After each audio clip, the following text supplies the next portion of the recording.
Ano ba? Pinakauna natin bisita. Liza, half Pinay, half Egyptian. Alright.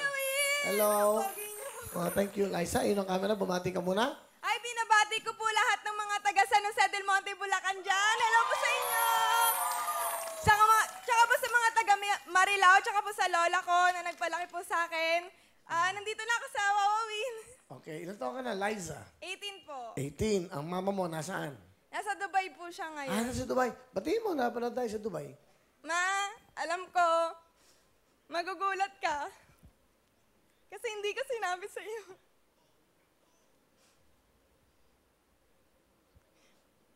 Ma, nandito na ako.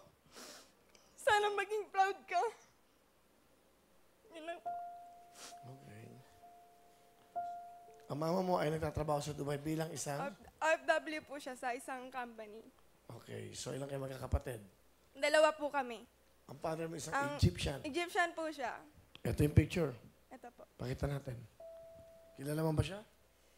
Hindi po. Hindi Kilala mo ko rin lang kilala? po siya sa picture tsaka po sa pangalan lang po. Sa kwento lang din po ng mama ko. At ito po ang kanyang mama. Ito mama mo? Apo. Paki-close up nga. Ano pangalan ng papa mo? Anis Sadek Yusef po. Anissa de Cusack. Okay, isa siyang Egyptian. Egyptian po. Nakita mo na ba ang papa mo? Hindi po. Hindi rin. Pero kilala ka ba? Ang sabi po ng mama ko, kilala niya po ako kasi hinahanap po ako sa kanya. Saan sila nagkita? Saan sila Nagkita po sila, nagkakilala po sila sa Dubai sa company po ng mama ko na nag-visit po doon yung papa ko. Doon po sila nagkaroon ng relasyon po. Oh, meron ka bang message? Mr. ano? Anissa? Anis po. Anis, Mr. Anis, this is your daughter. Mr. Anis Sadek Yusef, ako po yung yung panganay niyo pong anak ay Jenaline de Fontorum.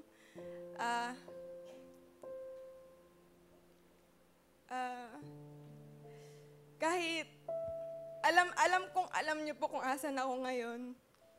Pero gusto ko po kayong makita. Alam kong kilala niyo po ako. Sana po kayo po yung gumawa ng way para makita niyo po ako. Wala po akong kahit anong nararamdaman na galit sa inyo. Yun lang po, mahal na mahal ko kayo. Okay, thank you. Bago yung mga picture, ha? Lagyan natin ang kunin nyo na lang kasi para baka makalimutan niya mga importante sa buhay niya. Okay. So medyo yung buhay niyo halos pare-pareho. Apo. Halos pare-pareho kasi ako din. Tatay. Maninawagan ako sa tatay ko. Kasi pwede.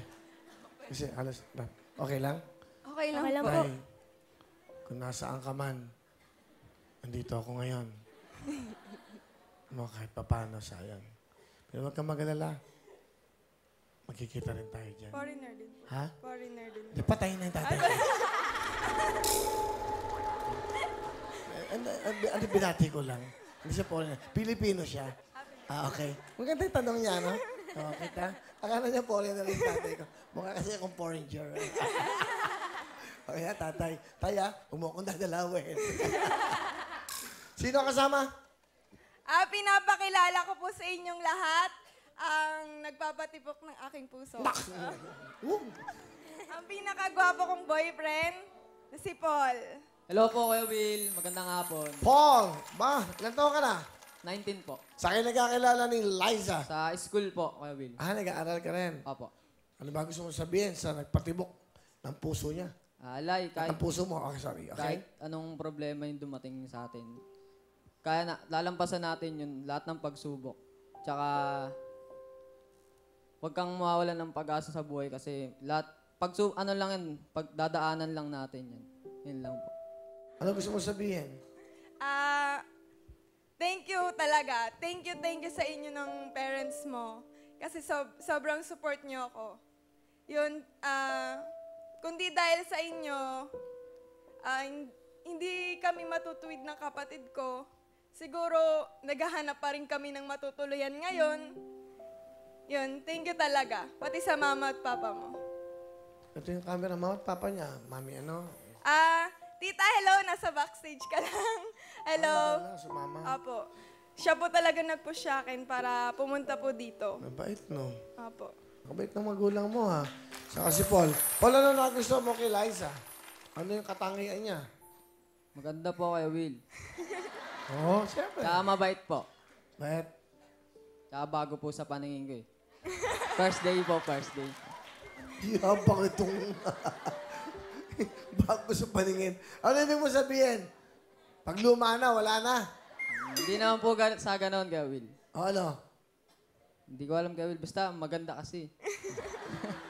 Bakit? Nagka-girlfriend ka ba dati? Opo. Siguro pangit yung dati mong girlfriend.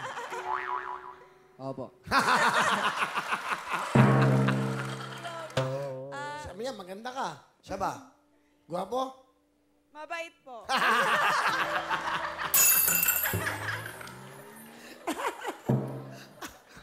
Kaya para ano eh, talagang bigay na bigay ka eh. Mukhang alam mo, dapat mong pangalan? Papalitan ko, Jack. Jackpot! Naka-jackpot ka, pare.